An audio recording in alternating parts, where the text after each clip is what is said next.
la hora en que debemos comenzar a despertar, no solo los venezolanos, porque el mundo está loco, ya lo sabemos, pero tenemos que mirar lo que está pasando en Venezuela, porque está pasando también en otros países, está pasando en Estados Unidos.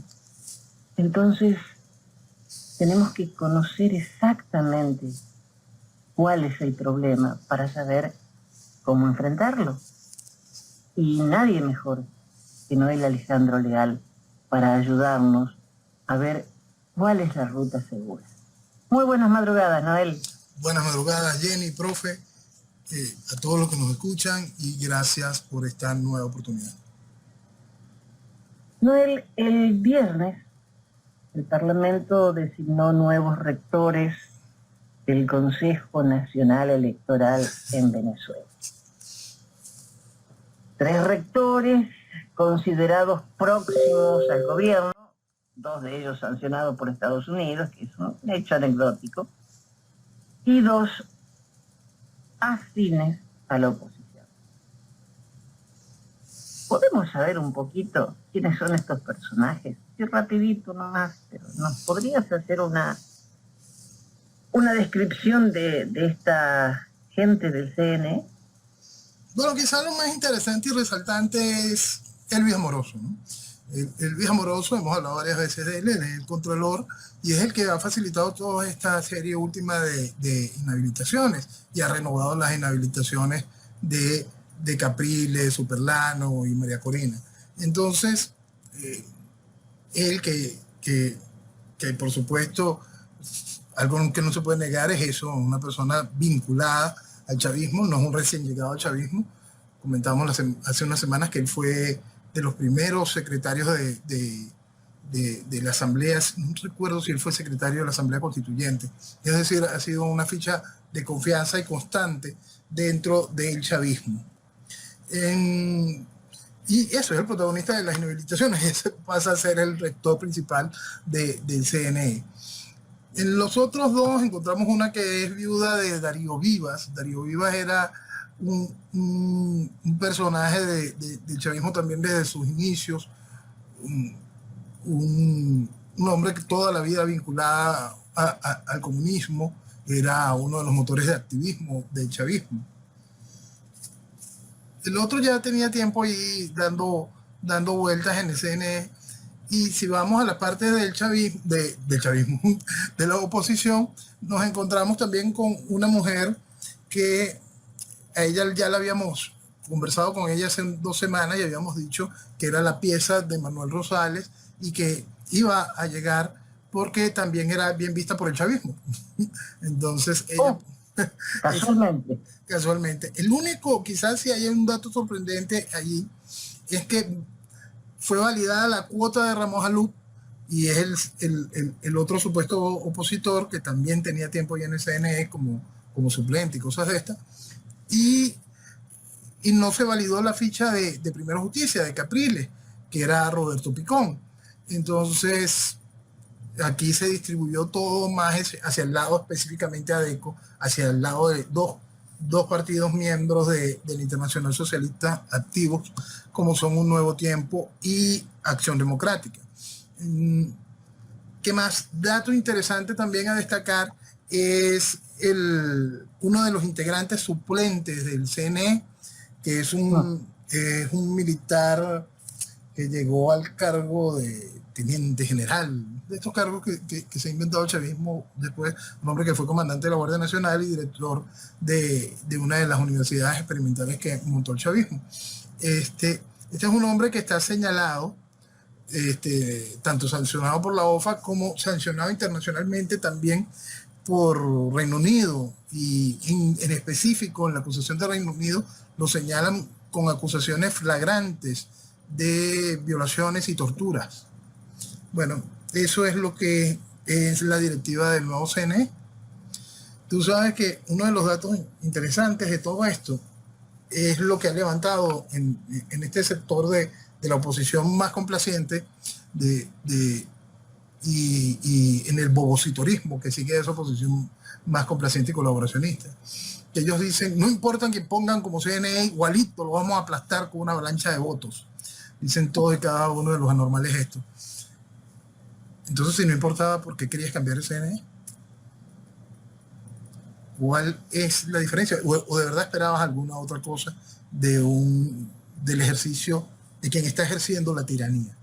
De quienes han controlado todo el aparato político del país desde el inicio. ¿Cuál es la gracia de decirle hoy al país, no importa quién ponga? Entonces, ¿para qué te quejabas?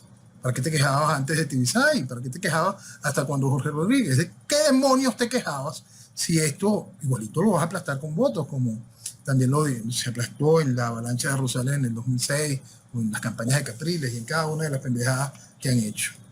Entonces, eso es si hay algo que resaltar con respecto a este CNE, es quizás ese cargo de este último personaje que estábamos hablando, porque eso se enmarca en lo que hemos colocado de lo peligroso que es este asunto de estas nuevas elecciones y todo el proceso legitimatorio, ¿no? Hemos hablado que para que pudiese haber elecciones en el exterior, en los 60 países que desconocieron al chavismo, tendrían que primero ser reconocidos para que la gente pudiese votar en esos países. Y ahí vemos el caso ahorita de esta semana también de Francia. Ya Francia, otra vez nos sentimos muy bien, qué bueno Chávez, qué bueno Maduro, tú eres amigo de nosotros. Con Francia ya lo habíamos hablado hace mucho tiempo, que Petro se iba a encargar de todo este asunto de lubricar todo esto con Macron, que Macron, aquel encuentro con Maduro, donde hablaron, todo eso iba en ese proceso de ir recomponiendo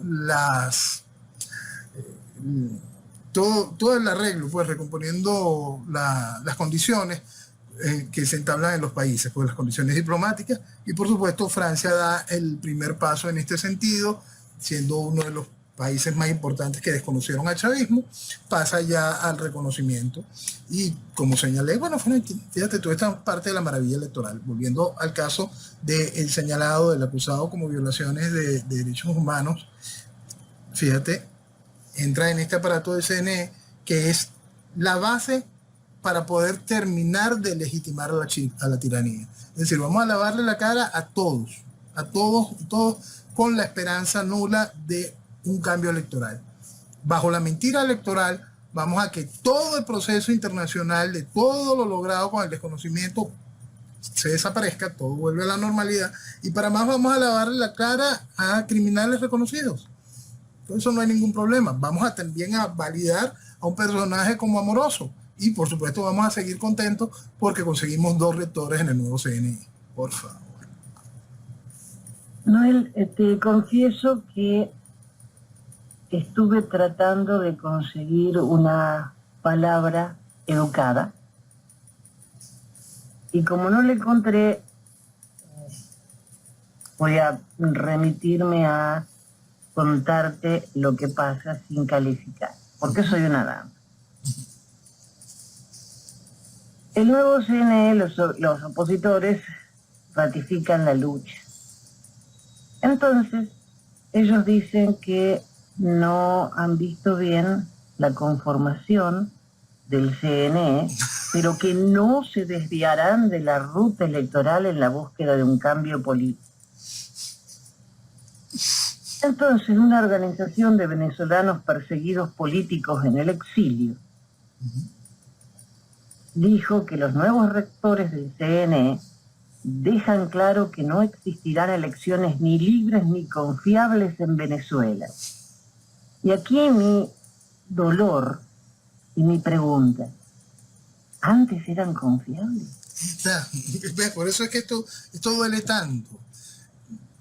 Porque ¿cuándo han sido confiables las elecciones en este país? ¿Cuándo?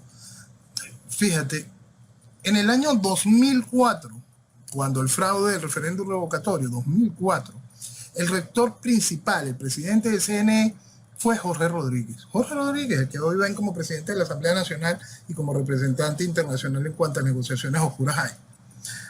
Ese era el rector principal, presidente del CNE, quien organizó y orquestó el fraude del año 2004. Él mismo mostró una gráfica donde se veía la realidad del voto y a las horas cambiaron la gráfica. Esa gráfica quedó publicada por él mismo, impresionante. Y al ratico tuvieron que voltearlo, aquel 60-40 que de la noche a la mañana cambió. Al año, él renuncia al CNE, y al año Chávez lo nombra vicepresidente de la República. Y el país no cree que había algo raro en las elecciones del 2004. Aquel CNE era más limpio que este. Por eso, es que quienes generan ese tipo de opinión, quienes generan ese tipo de comentarios, tienen la noción política, el entendimiento de la realidad política, mira, el mismo nivel de lo que pueden tener sobre fusión nuclear en frío. Es decir, tienen un absoluto desconocimiento de todo lo que tenga que ver con política, hasta con sentido común. Deberían de verdad pensar, son tantos años diciendo estupideces, vamos a callarnos un ratico. Deberían de por lo menos hacer ese esfuercito. Pero ahora están diciendo que el CNE, por eso María Corina estaba preocupada porque ella no quiere al CNE para las primarias. O sea, en las primarias está todo bien, lo hacemos nosotros. ¿Y después quién cuenta los votos? Tú sabes que eso, en el caso particular de María Corina, eso es un punto que hay que dejarlo claro, lo repetimos más de una vez. Ella no tiene mira a las elecciones, por ridículo que parezca. Ella lo que quiere es ser la líder de la oposición. Ella quería hacer hace tiempo unas elecciones de la oposición. Las primarias se convirtieron en eso, las elecciones de la oposición para generar un líder de la oposición.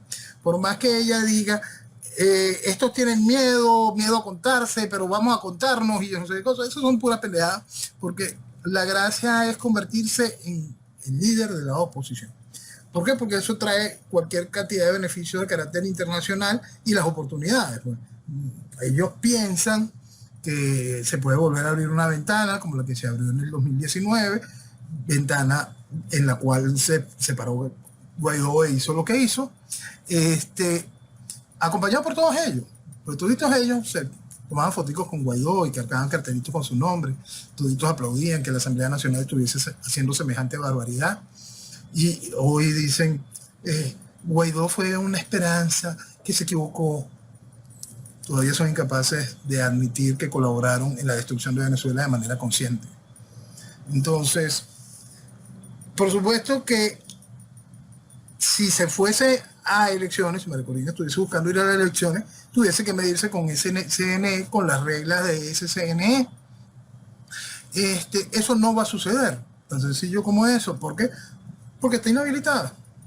Si tú estás jugando con las reglas del librito ridículo y estás aceptando que este es el nuevo CNE, entonces el nuevo presidente del CNE es quien te inhabilitó. Entonces vamos es que es imposible discutir con un mínimo de seriedad este tipo de cosas, ¿no? O discutir algo de las estupideces que digan estos candidatos. Es increíble que este país esté viviendo este nivel de absurdo. Es que Capriles dice que la estrategia de Maduro es ahuyentar el voto. Sí, ellos viven señalando eso. Pero se va a mantener en la ruta electoral. Y el gobierno se va a mantener en la ruta electoral. Porque si algo ha hecho el chavismo durante todos estos años son elecciones. El chavismo en ningún momento ha negado la posibilidad del hecho electoral. Si algo ha hecho el chavismo en 25 años son 30 elecciones. 25 años, 30 elecciones. ¿Puede a alguien pasarle por la cabeza eso? Pues sí, en 25 años, 30 elecciones. ¿Creen que el chavismo tiene algún problema con eso, con las elecciones?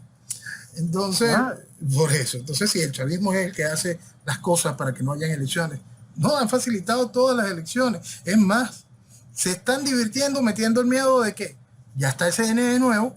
¿Por qué no meter las elecciones ahorita, en este mismo año, en este 2023?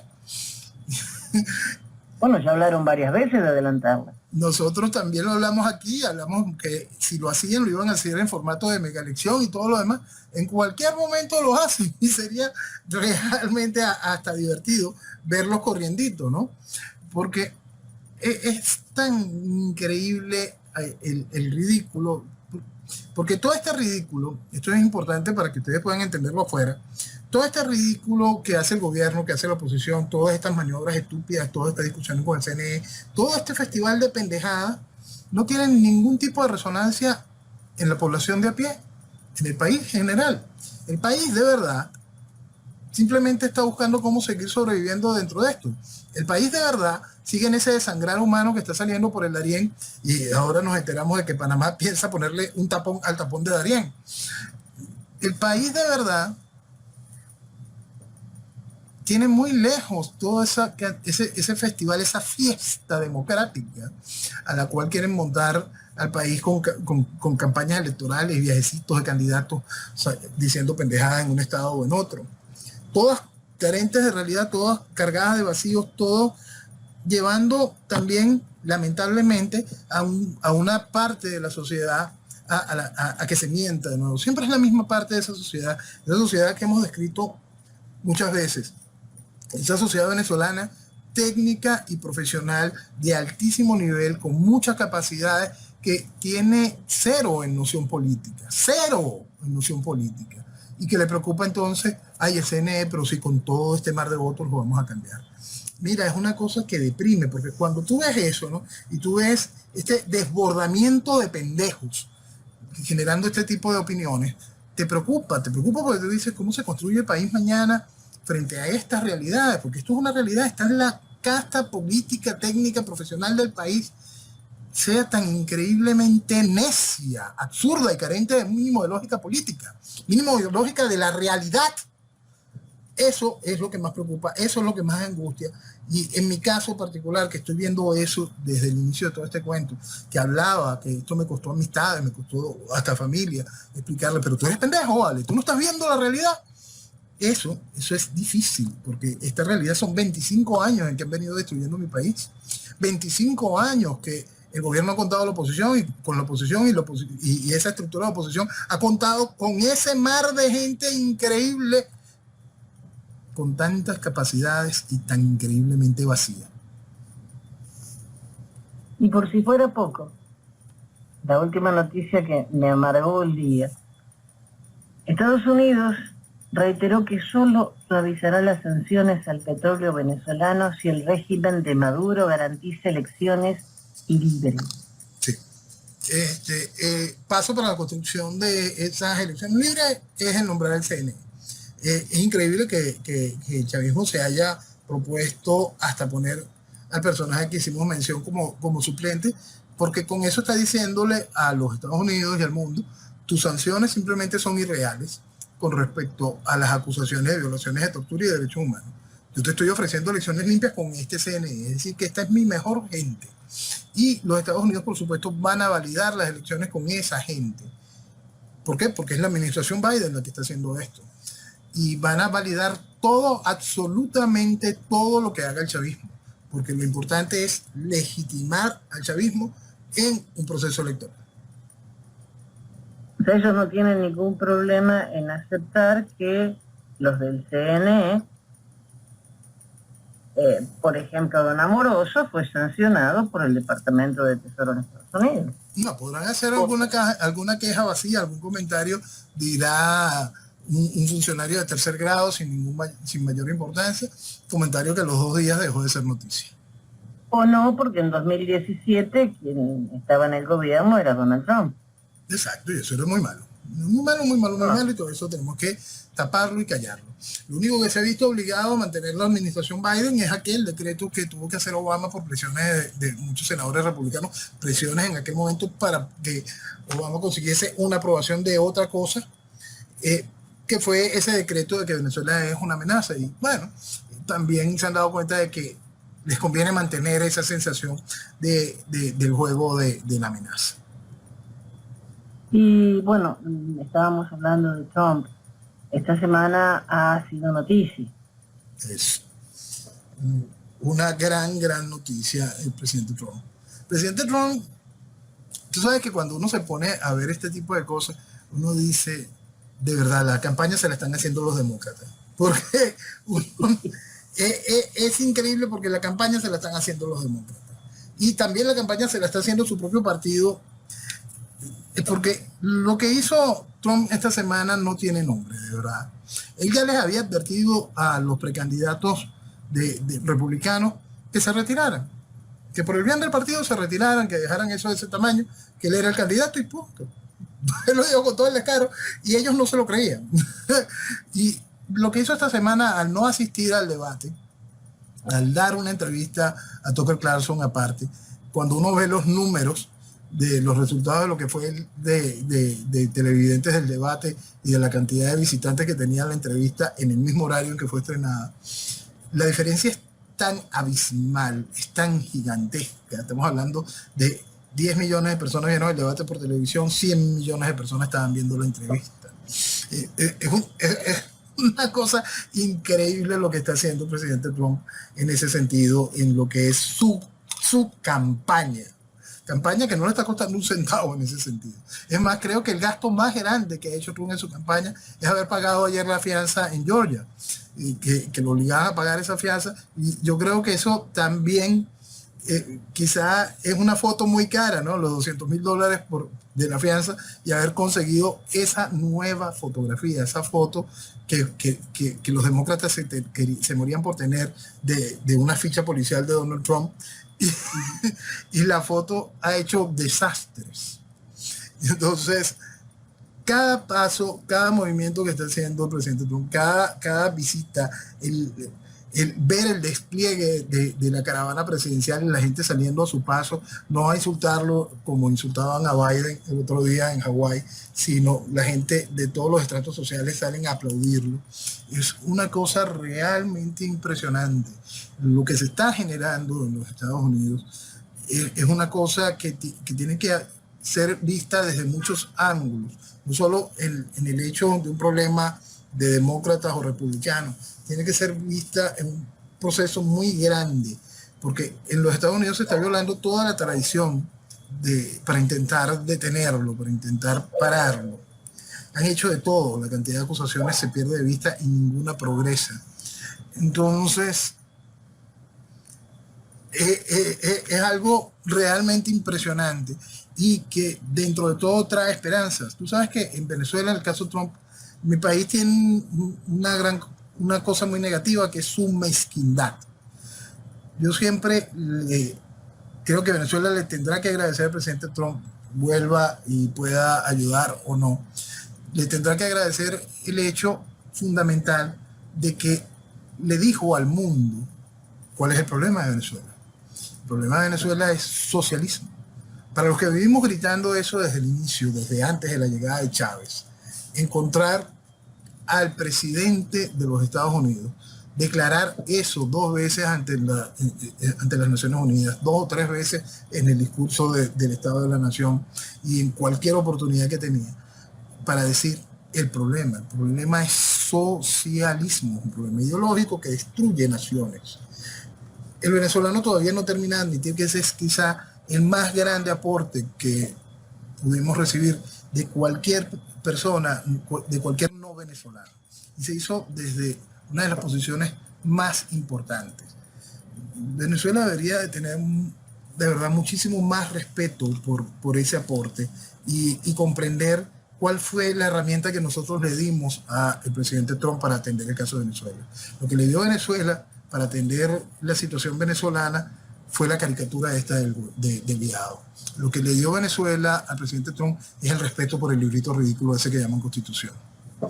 Entonces, allá la gran manada de imbéciles, aquellos de venezolanos con Biden y el resto de los traidores que son los mismos que te llaman al voto y que te dicen, no importa si este CNE lo encabeza Padrino López, igualito con el voto. Bueno, ellos son todos y cada uno responsables constitucionarios de la destrucción de Venezuela junto con el chavismo.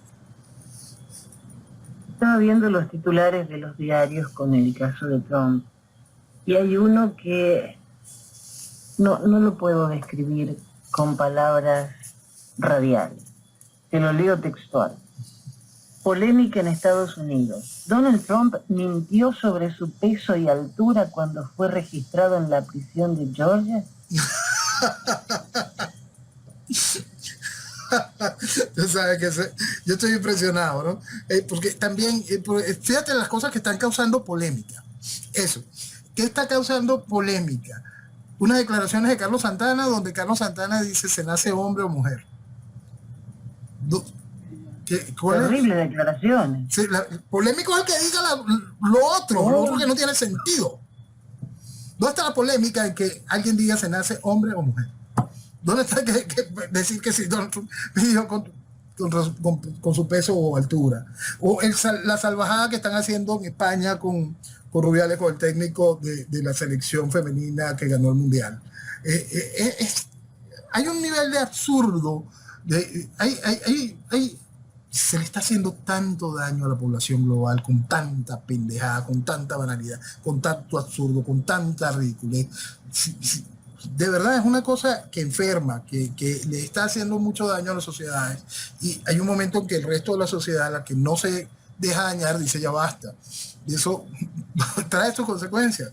Esperemos que las consecuencias es esa reacción, esperemos que esa reacción pueda ser controlada frente a la estupidez, porque la estupidez cansa, la estupidez destruye, y hay un momento en que la gente que no quiere ser estupidizada dice basta.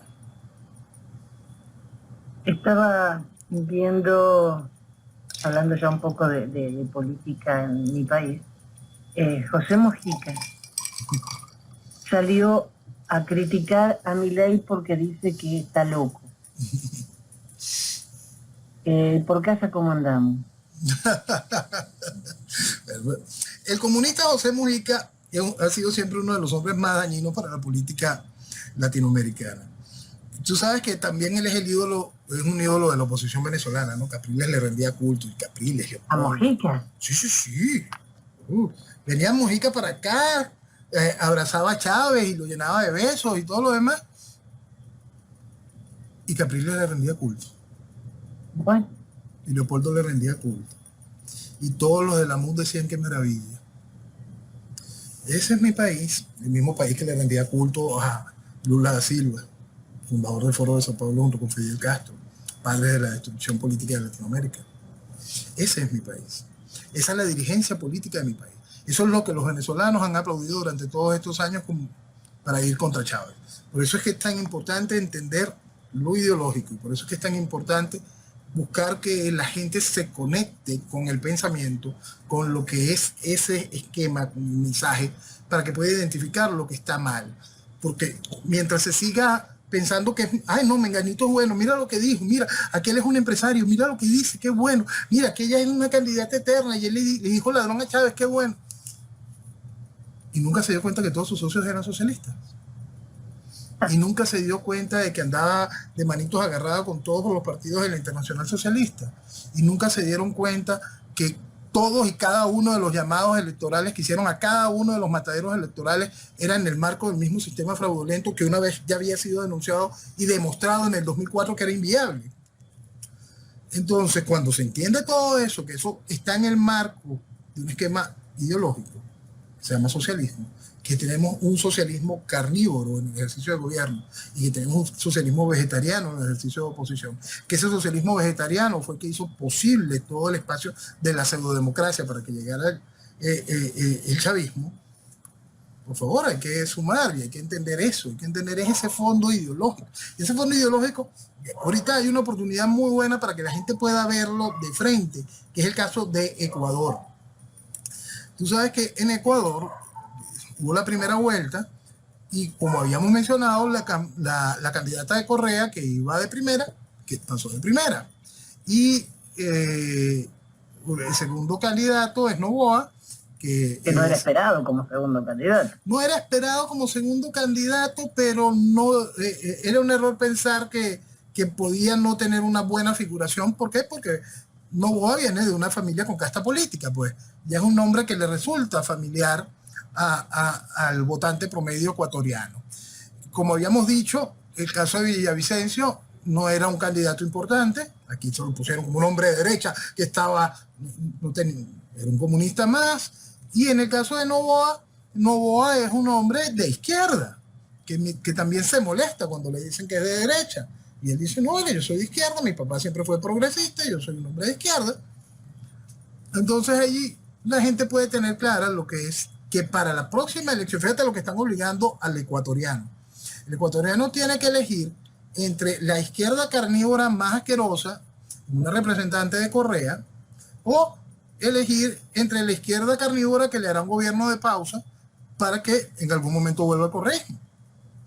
Porque de Novoa no esperen absolutamente nada, nada positivo. Este sí puede terminar el periodo, no va a ser tan inútil como Lazo, que de una vez lo calificábamos como desechable. Este sí tiene cómo terminar el periodo. ¿Por qué? Porque por lo mismo es casta política seria. Hay noción de lo que de qué hacer como hecho de gobierno, pero igualito será totalmente inútil en lo que importa, que es detener el proceso revolucionario. El proceso revolucionario continuará porque esto es solo izquierda vegetariana. Más nada. Cuando terminemos a entender eso en este país, y en este país en lo particular, tenemos de comprender que Maduro es izquierda carnívora, todo lo que representa el chavismo es izquierda carnívora, y todo lo que representa toda la oposición es izquierda vegetariana. Pero si hubiese algún tipo de oportunidad electoral, eso es lo que habría. Si hubiese aquí en el país algún tipo de posibilidad de elecciones, es eso lo que hay, más nada. Solo socialismo. Y es bueno despertar ante eso. Bueno, por ejemplo, este señor Mujica, creo que se brotó con Milei porque él criticó al régimen chino, criticó a Lula, criticó a Boric y elogió a Luis Lacalle Pou. Y también dijo lo mismo que Patricia Bullrich, que ellos, el que salga presidente, cualquiera de los dos, no van a aceptar el ingreso de Argentina a los BRICS. Ok, llegamos a un punto importantísimo esta semana, los BRICS. Vamos a hablar de los BRICS, vamos a hablar de los BRICS, sus nuevos miembros, vamos a hablar de eso que cuando uno conversaba sobre los BRICS hace unos años te decían, es una entelequia que no tiene sentido.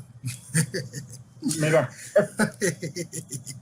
Entonces, los BRICS esta semana hicieron una reunión en Sudáfrica donde incorporaron una serie de países.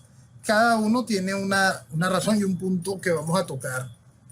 Vamos a tocar primero Argentina, que es el único país de América Latina que fue incorporado a la organización. Cuando hablábamos previo a esta reunión, señalábamos que, por supuesto, Argentina iba a ser el país que entrara por América Latina, que iba a ser invitado por América Latina. La Argentina, tú sabes que aquí es cuando por fin ya los BRICS se tienen que quitar la careta esta de economías emergentes, una reunión de grupos de países con economías emergentes, ya se la tenían que haber quitado cuando la incorporación formal de Sudáfrica, pero ya se ve claro el hecho político del aparato. Se invita a Argentina, una Argentina que, como no, está plena de riquezas naturales, un país realmente increíble, pero que está quebrado. Totalmente. Está quebrado y es un país que está entrando en un proceso de inestabilidad política bastante delicada. Y en el caso particular de Argentina, si bien nosotros podemos tomar que no estamos hablando de democracias, ni en el caso de Rusia, ni en el caso de China, si pudiésemos hablar de que la democracia más grande del mundo es la India, que forma parte de los BRICS. Pudiésemos decir que en Sudáfrica hay una democracia y podemos decir que en Brasil hay una democracia.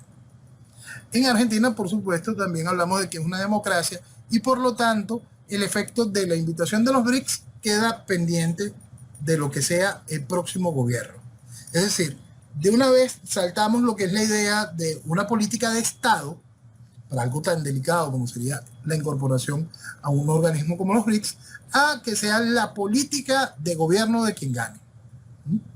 Entonces, Milei en su armamento ideológico político dice que no quiere nada con comunistas, por lo tanto no entraría en nada que tenga que ver con los BRICS.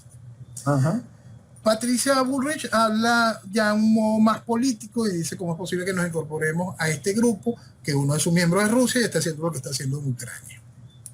Entonces, si cualquiera de estos dos candidatos ganase, no habría posibilidad de que Argentina entrara en los BRICS. Ahora, pero hablemos un poquito de los BRICS y las conexiones político-electorales en Latinoamérica. Lula es presidente de Brasil. Todavía todos tenemos muchas dudas sobre el triunfo de Lula en Brasil. qué bien le va a Lula con los BRICS. Ujú. Qué bueno para los BRICS que Lula ganó. Entonces, pongamos un ojo sobre las próximas elecciones en Argentina y el poder electoral de los BRICS en Argentina, para poder seguir avanzando en uno de mis grandes temores, que es que Massa logre su triunfo electoral. Entonces entramos de pleno. Entramos de pleno. Es muy difícil, muy difícil que los BRICS se hayan jugado esto frente a esa realidad. Publicitariamente se vería terrible que empezando enero del año que viene los BRICS tengan que decir, mira, la invitación que le hicimos a Argentina no va. No va a ser. No fue aceptada por Argentina. Ok. Seguimos. Egipto. Ujú. Egipto es importantísimo. Egipto es una potencia petrolera y gasífera que no pertenece a la OPEP ni a la OPEP Plus. Y es el dueño del canal de Suez. Nada más. Entonces, eso hay que ponerlo bien grandote, ¿no? Entra Egipto, que también es un país de casi 100 millones de habitantes, un país, como hablamos, una potencia gasífera impresionante, es un país donde hay una dictadura a la cual nadie le importa, nadie le de ella, igual que cuando Mubarak era un dictador y era el dictador que tenía ese tapón para que no hubiese tanta inmigración hacia Europa, y era un dictador que todo el mundo quería, por cierto, miembro de la Internacional Socialista. ¿Qué pasa? Después vino estas cosas de las primaveras árabes y esta cantidad de salvajadas que hablábamos. La primavera árabe iba a convertirse en un invierno islámico. Egipto fue ese ejemplo. Entraron los hermanos musulmanes, todo el mundo tembló porque iban a hacer las locuras propias del fundamentalismo islámico. Y por supuesto los militares se volvieron a amotinar y sacaron esto, y ellos montaron su dictadura, a la cual nadie tiene mayor inconveniente. Por supuesto, BRICS no va a tener inconvenientes sobre el tipo de gobierno que incorporan a su organización. Entonces, Egipto entra también por África, Etiopía. Uno puede decir, Etiopía, ¿por qué Etiopía? Y otra vez se cae la careta de las economías emergentes y todo lo demás. Entra Etiopía,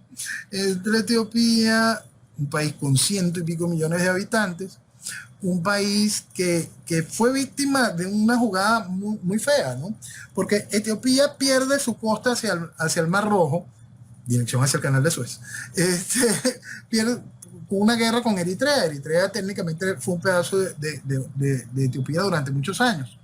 Si nosotros vamos a los jugadores de la guerra en ese tiempo, es bien interesante, porque Etiopía tiene el lujo de decir que fue el único país de África que no entró en la repartición de África que se hizo cuando Francia se tomó su pedazo, Inglaterra su pedazo, Holanda el suyo, Bélgica el otro, Alemania el suyo, Italia también. Pero Italia estuvo un ratico en Etiopía, pero los corrieron.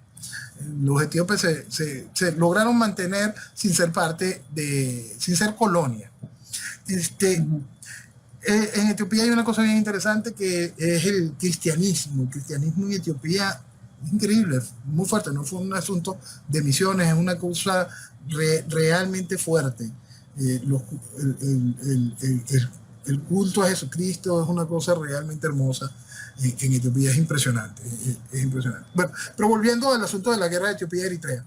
En aquel momento, Etiopía hace su guerra contra Eritrea para poder seguir avanzando en la frontera, porque con esto Etiopía había perdido su posibilidad de acceso al mar. Y quien ayudaba a los etíopes militarmente era Rusia. Y quienes técnicamente apalancaban a Eritrea era China.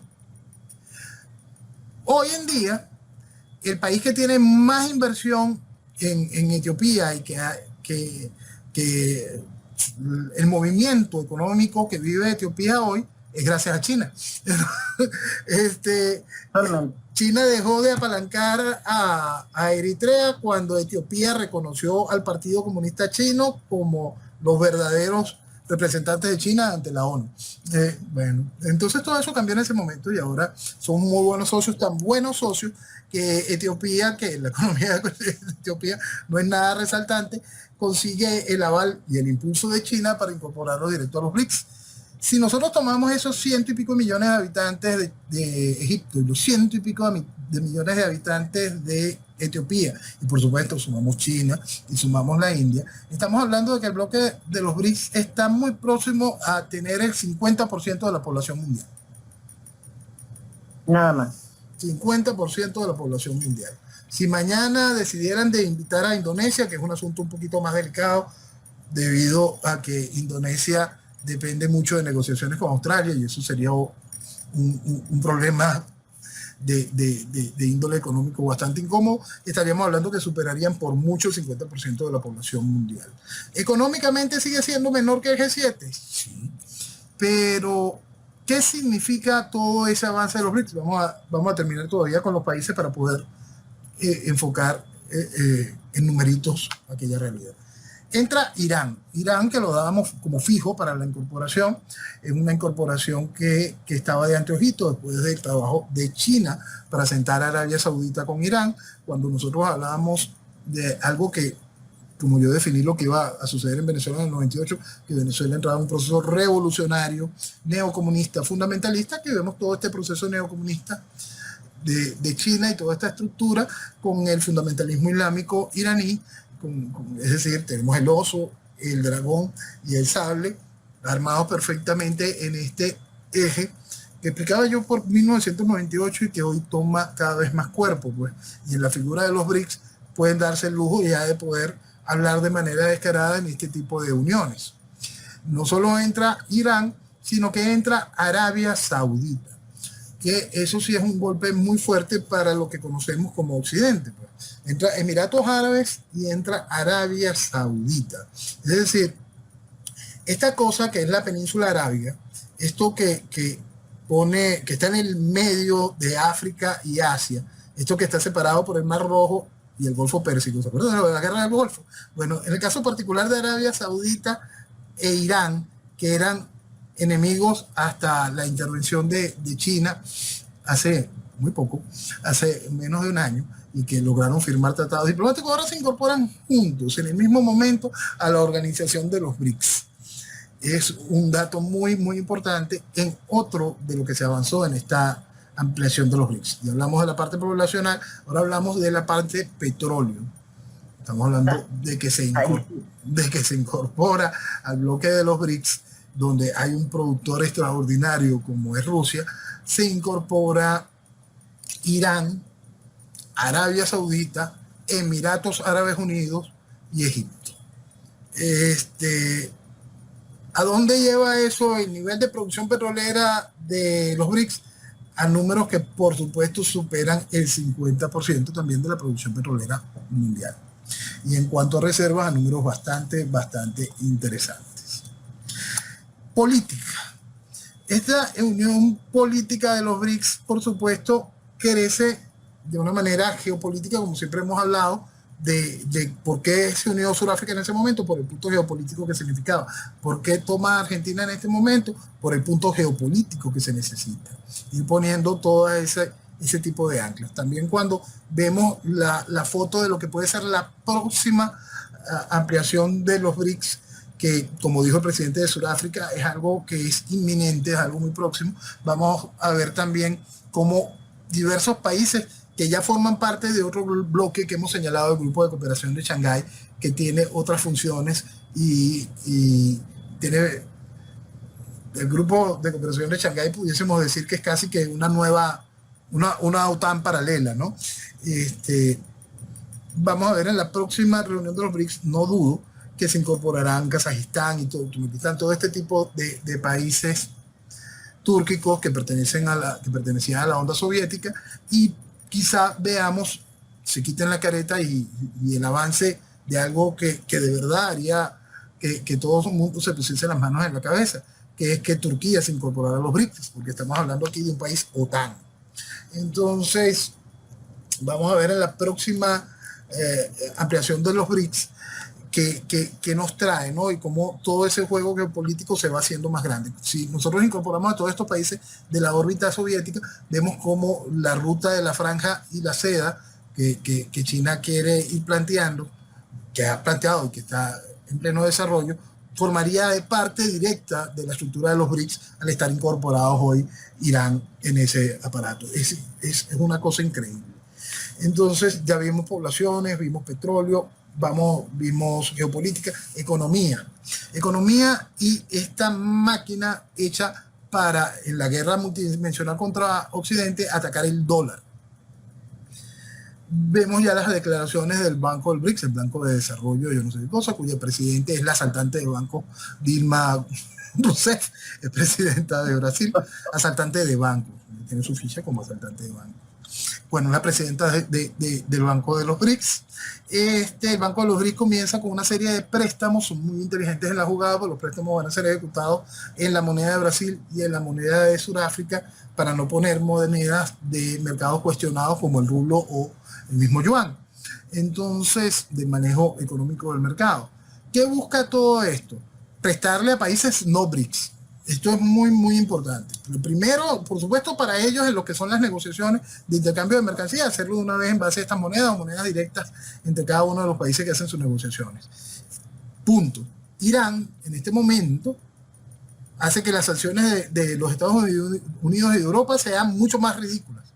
Para Rusia, que ya eran ridículas, ahora para Irán también son muchísimo más ridículas este tipo de sanciones, porque cuentas con este nuevo mercado financiero impresionante que abre el juego con los BRICS. Entonces, libre del proceso de sanciones de los Estados Unidos. En el caso particular de esto es también prestarle a países no BRICS. Uno de los primeros préstamos precisamente que hace los BRICS es un país que no suena dentro de los BRICS, a Uruguay.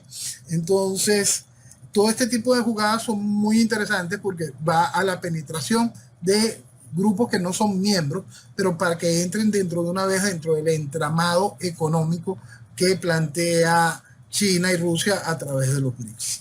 Entonces, esa entelequia que eran los BRICS, cuando vemos cómo avanza en esta guerra multidimensional contra Occidente, cómo avanza en esta guerra contra el dólar, cómo esta guerra contra el dólar y contra Occidente cuenta con personajes como Guterres, el secretario general de la Asamblea de las Naciones Unidas, donde en la reunión de los BRICS habló y recalcó la inoperancia del sistema multinacional en lo financiero en específico, y que, señalando que todo eso tiene que cambiar, que hay que evolucionarlo y que lo que se está haciendo en los BRICS trae mucho de esa evolución.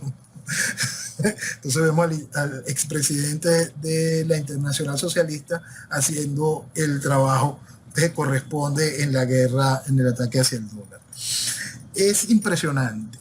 Cuando nosotros vemos esa maquinaria que es los BRICS y queremos buscarle debilidades, sí, podemos hablar del conflicto constante que existe entre China y la India. Tiene una frontera viva, caliente, que cada cierto tiempo deja un número de soldados muertos de un lado y del otro. ¿Eso de verdad trae problemas? Para los que estaban apostando que iba a haber discusión de China e India en esta reunión de los BRICS, creo que se quedaron todos con los crespos hechos, porque la realidad es que eso ya no es una dificultad. Eso se mantendrá ahí y la discusión quedará allí, y la frontera y el problema de frontera va a continuar, pero eso no va a alterar el desarrollo de los BRICS, no va a alterar la misión de lo que ellos tienen hoy, la construcción de un gran aparato para marcar esta gran diferencia que estamos a punto de vivir con respecto a los esquemas globalistas. Tú sabes, Jenny, que cuando uno quiere intentar entender el globalismo occidental, uno ve un globalismo que alimenta la degeneración social, que ataca a la familia, que ataca a las sociedades, que genera esta cantidad de tribus sin sentido y que ha ido debilitando naciones para conseguir este globalismo. Entonces nosotros estamos en un asunto donde o nos tomamos el globalismo que degenera y destruye, o tomamos el globalismo que nos ofrece este eje neocomunista, que es el globalismo que somete, deprime y esclaviza. Por eso es que siempre la respuesta sigue siendo la misma: nación. Como nación, y cada uno de nuestros países, en el caso particular de un país como Argentina, de un país como Venezuela, de un país continente como Brasil, que por más que esté en la organización, no hay metas comunes reales. Son países que tienen su capacidad para hacer lo correcto, son países que tienen un espacio para dejar de ser parte del problema y convertirse en la solución del problema, tanto aportar para cada uno de los espacios naturales, no solo espacios geográficos, sino sus espacios culturales, y aportar para el desarrollo de sus naciones en serio, o sea, nación, sociedad, familia, individuo, familia, sociedad y nación. Construir a partir de lo correcto, más teniendo en cuenta el daño inmenso que se nos está haciendo y hacia donde se nos quiere llevar como humanidad. Al tener que elegir cualquiera de estos bloques que te degrada y te destruye, o el que te deprime, somete y esclaviza. Es terrible este tipo de situaciones y ahí está. Y mucha gente se lo toma chiste, mucha gente no quiere entender que este tipo de situaciones la estamos viviendo, nos están arropando, y en nuestros países, en lo particular en el caso de Venezuela, distraen a la gente con pendejadas sin sentido entre el país que tiene que sobrevivir, que busca sobrevivir, cómo respirar, cómo poder comer, cómo poder pagar un servicio, cómo poder hacer cualquier cosa, esta supervivencia constante, y la payasada electoral, y quedan ciegos ante lo que está allí, que este proceso revolucionario neocomunista fundamentalista en el cual nos incorporó el chavismo. Ya somos mucho menos que una ficha de cambio como país. Como país estamos virtualmente destruidos y entregados a la locura. Un país que tuviese hoy un mar de respuestas, una respuesta energética tan importante como lo que tiene Venezuela. Un país que cuenta entre sus voces que tienen que ver con el desarrollo petrolero, y por parte de la oposición tenían a uno de estos idiotas que fue miembro de fue la generación del 2007, John algo, hablando de energías verdes y una cantidad de cosas, y ese era uno de los promotores de Guaidó y de Leopoldo y todo este tipo de cosas para hablar de petróleo en Venezuela. No están viendo esta realidad de lo que están haciendo los BRICS hoy en petróleo. No entienden lo que estamos perdiendo en manos de Guyana, en soberanía, en oportunidades, en inversión. El atentado que ha significado Chávez para Venezuela en todo sentido, cuando Chávez su misión destruyó a Venezuela, destruyendo a PDVSA. Cómo todos estos países han apostado al petróleo de Venezuela, a que Venezuela no produzca petróleo. Porque esa ha sido la apuesta general, que Venezuela no ponga petróleo en la mesa. Y eso ha ido colaborando en la destrucción de Venezuela. Entonces, si nosotros entendemos a Venezuela como nación, y lo mismo va ese mensaje a cada uno de los nacionales de nuestros países que están benditos con una gran cantidad increíble de recursos naturales, que nosotros tenemos esa maravillosa oportunidad de tener una unión cultural y hasta una unión general en nuestro lenguaje. ¿Cómo es posible que estemos en este tipo de situación? Bueno, la respuesta es ideológica. Nos han destruido de manera consciente con propuestas ideológicas, con un esquema mercantilista vacío, un esquema para el desarrollo de nuestras naciones. Nos han pervertido mentalmente con un esquema socialista que ha minimizado el sentido de lo que somos como individuos y como naciones. Entonces, viendo todo esto que nos está sucediendo en el mundo, ¿dónde está la respuesta de nuestros países? Seguir pensando que estas payasadas electorales protagonizadas por izquierda y más izquierda, o lo que le han vendido a nuestros países como supuesta derecha, y el mayor ejemplo es lo del Partido Conservador en Colombia, que se volvió bancada de Petro cuando inició su periodo. Yo creo que los países tienen que aprender a encontrar la respuesta. La respuesta es ideológica, entender que les han mentido, que los que le han vendido como derecha están solo izquierda vegetariana, y comprender la necesidad del despertar. Es que todo lo que nos hablaste de los BRICS, hay gente que ni siquiera sabe que son los BRICS y no toman en cuenta que antes de estas adhesiones ya tenían el 40% por lo menos del petróleo del mundo. Y no importa. O sea, más del 40% de la producción de petróleo mundial. Así es. Y sumemos los países y los que se quieren seguir adhiriendo y vamos a volver a tener el mundo dividido en dos bloques. Exacto, y esa es otra cosa muy importante para esa gente que cree que esto es un asunto de no la unipolaridad y vamos a la multipolaridad. No, señores, aquí no hay multipolaridad. Aquí hay un entendimiento occidental, el cual se ha pervertido, y hay un entendimiento oriental de esa manera de gobernar que está vendiendo China.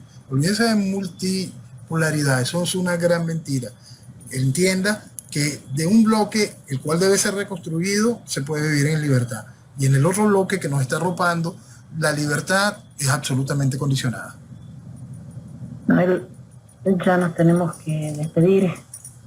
Muchas gracias por tenernos siempre al tanto de lo que pasa en el mundo y ojalá mucha gente escuche tus palabras y despierte. Gracias, Jenny, gracias a todos. Señores, muy buenos días y que viva Venezuela. Que viva Venezuela. Y nosotros nos despedimos hasta la próxima semana, Dios mediante. Nos volveremos a reencontrar el sábado a la medianoche.